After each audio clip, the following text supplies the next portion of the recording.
அத்தனை செல்வமும் உன்னிடத்தில் நான் பிச்சைக்கு செல்வது எவ்விடத்தில் வெறும் பாத்திரம் உள்ளது என்னிடத்தில் அதன் சூத்திரமோ அது உன்னிடத்தில் ஒரு முறையா இருமுறையா பல முறை பல பிறப்பெடுக்க வைத்தாய் புதுவினையா பழவினையா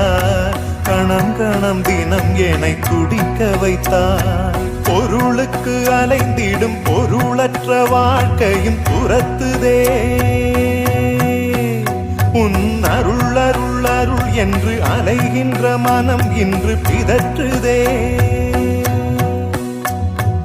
அருள் விழியால் நோக்குவாய் மலர்பதத்தால் தாங்குவாய் உன் திருக்கரம் என்னை அரவணைக்குனதருள் பெற